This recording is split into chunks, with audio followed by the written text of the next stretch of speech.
Eagles, 3-point dogs on the road, taking the Atlanta Falcons to the cleaners. Dogs. Yeah, that was not a game. It was not close. The Falcons did zilch offensively. Jalen Mayfield, we'll get to him a little bit later in the blackout segment, but both lines of scrimmage, they looked like they didn't belong, the Falcons. And that's tough to – that's why we said this is a team that's going to be in the running for another top 5 pick, because when you're that bad along both lines of scrimmage, it's just tough to win football games in the NFL. I'm going to go hand up. Yeah. This Eagles team far exceeded my expectations. Oh, yeah. I've been dogging the Eagles probably all offseason. I made that comment that they could be a good bet at plus 1,400 to have the fewest wins. I made that comment that I don't think Jalen Hurts is all that good. And now I don't want to overreact week one. I don't think this Eagles team is on their way to a Super Bowl, but Jalen Hurts, an 89.5 PFF grade in this game. And what the most impressive thing for me, Hurts was good, 89.5 PFF grade. I think that's going to be top 5 among all quarterbacks this week, maybe even top 3. But Nick Sirianni in this sideline put him in such a good position to succeed. 71% of his targets were to receivers with a step or more separation, consistently creating open throws down the football for Jalen Reagor. And now, how many of those throws were down the field? Not a lot. 3.6 average depth to target, lowest of any quarterback this week. But they protected him, and that's what you have to do. Like, you have to protect Jalen Hurts from himself. He's not Tom Brady. He's not Aaron Rodgers, and that's fine. As we've seen with other quarterbacks that don't have great accuracy, i.e. Lamar Jackson, you can win with those guys. I'm not saying Jalen Hurts is Lamar Jackson, but when you have limitations, you need to structure your offense to hide those limitations. That's what a 3.6 average depth to target looks like. Yeah. That's what having 71% of his targets being to open receivers looks like. Even on the Devontae Smith touchdown, I thought that was well schemed. He had multiple throws down the field, well schemed. Yeah. This Eagles team on the sideline and under center, I think, was underrated by myself and others. I don't think they're going to be a juggernaut. I'm not picking them to win the NFC East, but a lot better than I thought. And I even say I have some names on the defense side of the ball I want to get to too, but react to that on the offense. Yeah, only 9 pressure dropbacks on 39 dropbacks. 9 of his 39 dropbacks pressure. That's Mailata turning in a good game. That's a recipe for success. And some of those pressures weren't even the result of the offensive line. It was kind of just him being like, oh shit, nothing's open, break the pocket, and then he's under pressure outside the pocket. Like, this was an utterly dominant performance by the Eagles offensive line, defensive line. And like I said, to put up the numbers he did, 27 of 35, 264 yards with 3 touchdowns, and to only have an average depth of target of 3.6 yards on the football field, to have like the ease of what it was, is hats off to Nick Sirianni. Like, yes. I do think the biggest thing that I didn't quite expect the Eagles was that Jalen Reagor, Devontae Smith looking like legit playmakers right out the gate. Like, I was a little worried about this receiving core, how it was going to, like, how stack up kind of in the grand scheme of things. Were they going to be able to get open, create separation? Obviously, because Devontae Smith just being a rookie, that sort of thing. No, I think like these guys are for real. It's a different type of Eagles receiving core than we've seen in years past. But I love that they're using Jalen Reagor near the line of scrimmage now. Yeah, getting the ball in his hands. Just getting the ball in his hands. 42 of his 49 yards came after the catch, 1.2 average depth to target, and that's fine. Like, he is explosive with the ball in his hands. On his touchdown, I was like, who the hell? I thought it was Kez Watkins, the speedster out of Southern Miss. No, it's Jalen Reagor. He looked really good. Obviously, Devontae Smith kind of got schemed open on his touchdown, but still a strong game for him. Defensively, this is where I wanted to go.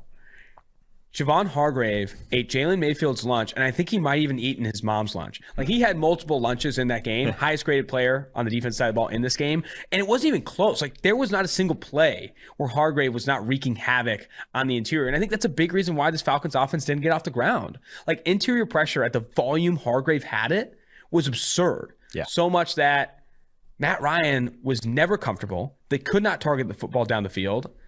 This was a standout performance from the Eagles defensive line. It starts with Hargrave. Josh Sweat played a good game. Cornerbacks played. I mean, this Eagles defense also exceeded expectations. Falcons they're in trouble. The panic button. You talked to me about overconfident in the Chargers. I am now very, very low on the Falcons. This did not look good. They didn't have a single starter grade above 61.5 defensively. That's as bad as it gets. That's just, you were not out there ready to play. And we said it. Like, this defense lacks talent at every single level except linebacker, which is probably the place where you can afford to not have the talent. Like, you needed it along the defensive line. You need it at the cornerback position. And right now, it's just not the case. On to the Arizona Cardinals, who were 3-point dogs on the road against Tennessee. and absolutely boat raced the Tennessee Titans 38-13. Honestly, and so much of it was Kyler Murray just being a monster. 21 of 32, 289, 4 touchdowns and the pick. But I think had the second most big time throws of any quarterback this week behind Tom Brady. And so many of his big time throws were him evading pressure, having to get up. He had the most big time throws of any quarterback this week. So many of his, obviously everyone saw the one where he scrambled for like 45 minutes and shot down deep. But I even thought the red zone touchdown to DeAndre Hopkins cross his body. He can make rare throws. And that's what's going to prop up this offense all year long. And it's so good that if they can continue to put performances like this, I think they can win games. But where's the inside of structure stuff? I didn't see a lot of inside of structure from Arizona. That was still the thing, was probably their 3 best plays, or like a couple of their best plays offensively.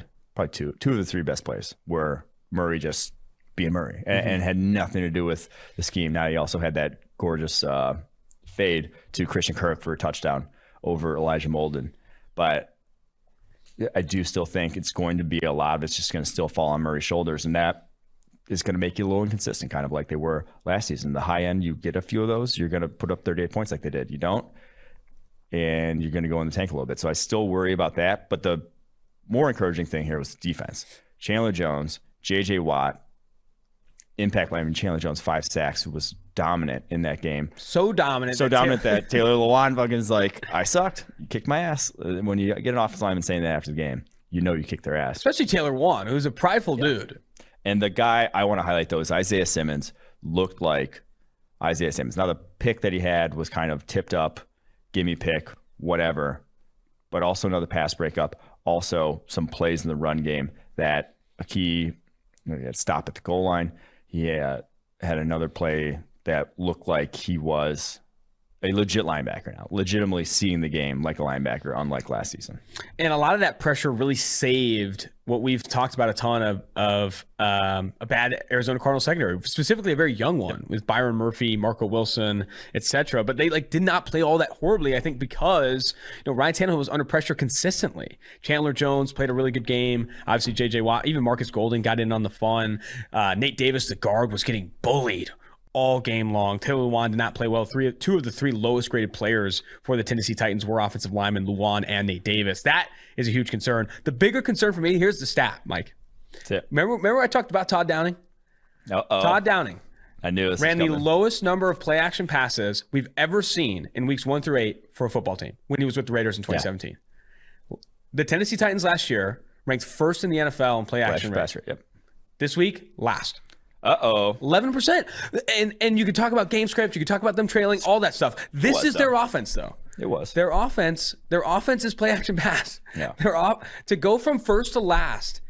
Mm-hmm. I know it's just 1 week sample size, and I know I'm kind of being a dick right now and overreacting, but still, the fact that this was highlighted as an area where Todd Downing has had previously failed, and he goes into this game, I don't think he called a good game. They were getting bullied left and right, and only put up. This is a game they were favored at home, and they only put up 10 points.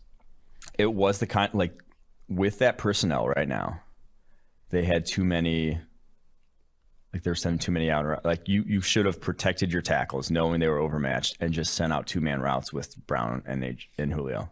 More of that, more max protect than we saw. You just let your OTs and whatnot go one-on-one too often. You want to bring up Brown and Julio. Those 2 didn't have a target until halfway through the second quarter.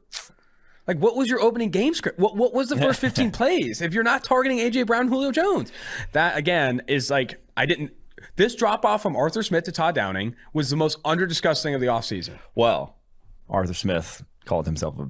We'll get to that game. Yeah. We'll get to that game. But talk to me about... Smith ruined quarterbacks left and right. I'm going to reel it back. I'm going to kind of connect these 2. Okay. 2 teams. Indianapolis Colts, we just talked about, Tennessee Titans. Did anything you saw from week 1 affect your long-term outlook or preseason outlook on those teams? Indy, I guess I wasn't super high on Indy, but I'd be more worried about them than I would Tennessee.